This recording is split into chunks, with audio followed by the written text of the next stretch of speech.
For today's critical thought, we're going to be returning to the topic of Metroidvania design, one that I'm sure has caused no debate or argument on the internet at all over the last decade or so.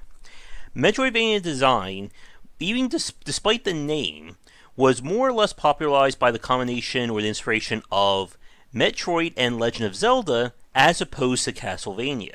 But the game that kind of brought this into the popular lexicon was Castlevania Symphony of the Night, and is still considered to be one of the best examples of this kind of design. Since then, the indie scene has certainly taken the ball and ran with it when it came to the Metroidvania genre, with examples ranging from Aquaria, Momodora, Cave Story, and many more. But despite that popularity, many developers tend to slip up on some of the finer points of what makes a Metroidvania, and we'll talk about that with some footage in a minute. But before we get to that, I want to quickly go over why Metroidvania design has become so popular. The first part is that it is a highly elevated form of 2D gameplay, which means that you don't need to do as much with it compared to a 3D game.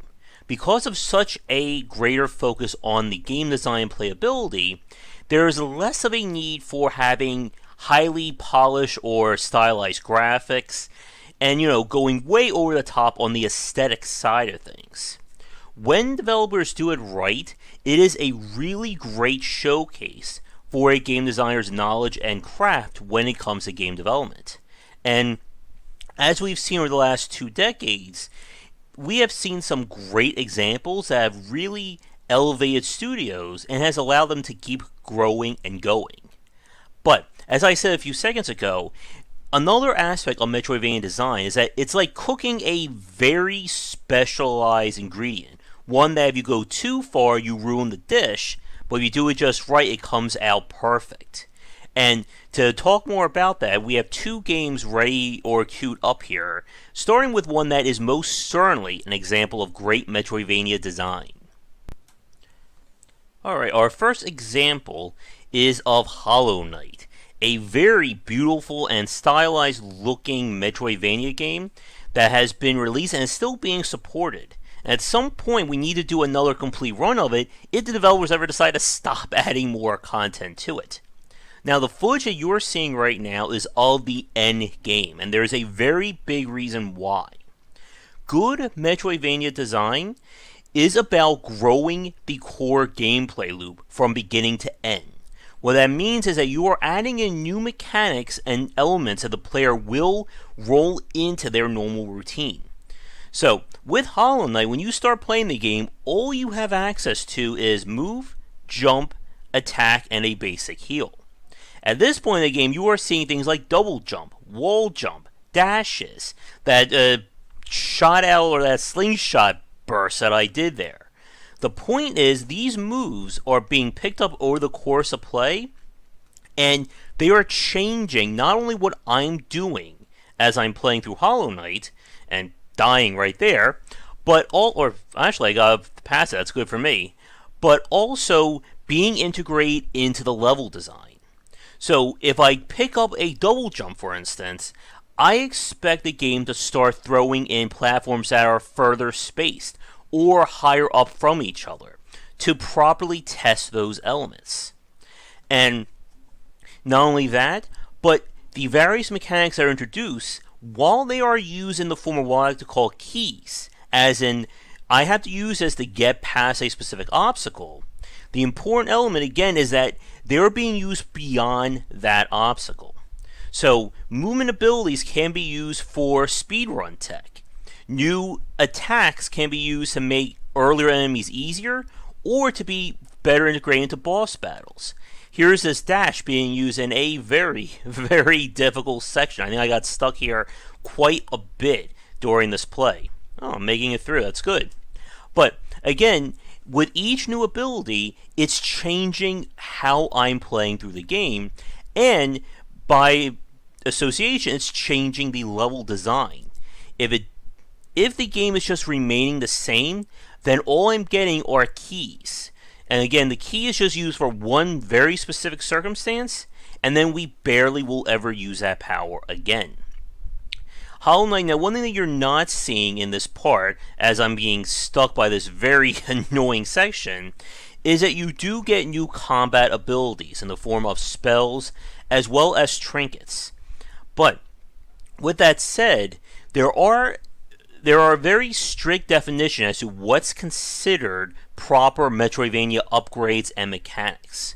And to talk about that, we're going to switch our footage to a game that, while it may be a good action game, it doesn't quite get the point of Metroidvania. This is footage of the game Strider, the modern reboot of the classic NES action game. And this is a game we played on stream a while ago. And this is a good example of when the Metroidvania elements don't come together. In Strider, it is billed with Metroidvania design. You do get upgrades and new moves throughout the play, but unlike a game like Hollow Knight, the vast majority of them are just not really integrated into your core gameplay loop. I do get abilities like double jump and a better attack move, but those are few and far between.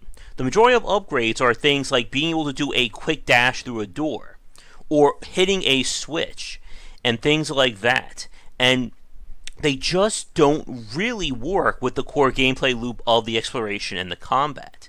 And this is where a lot of independent developers tend to mess up when it comes to Metroidvania gameplay.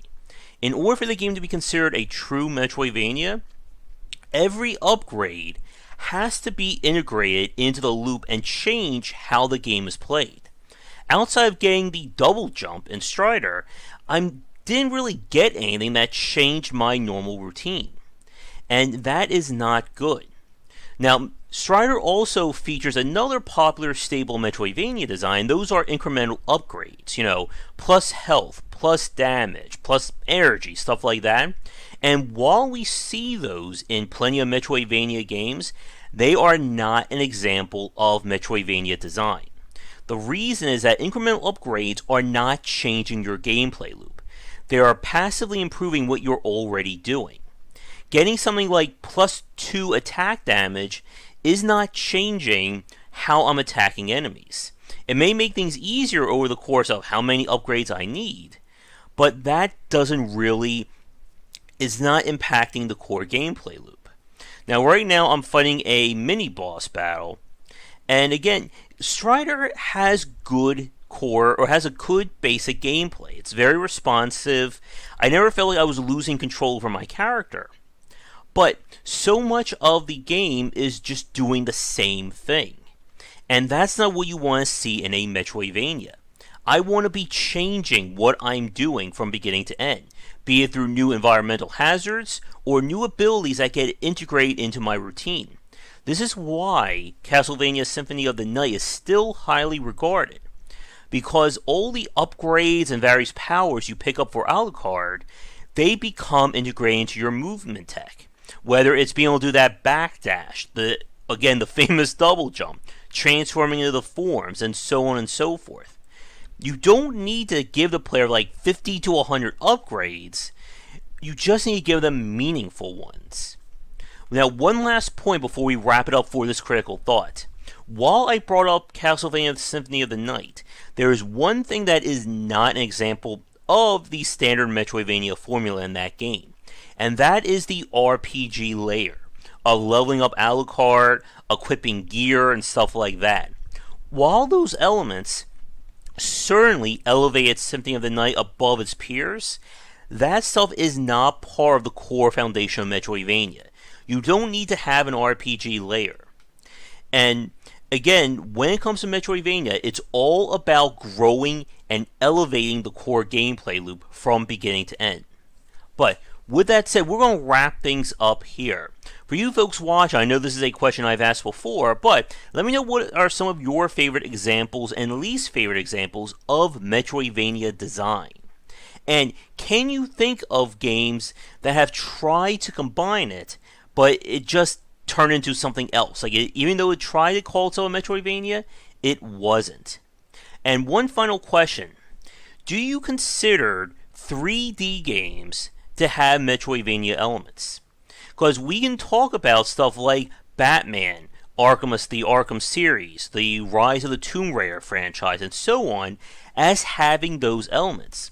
But a lot of people consider that more of just calling it an action-adventure game, as opposed to a straight Metroidvania. And again, this is where all these debates come into play.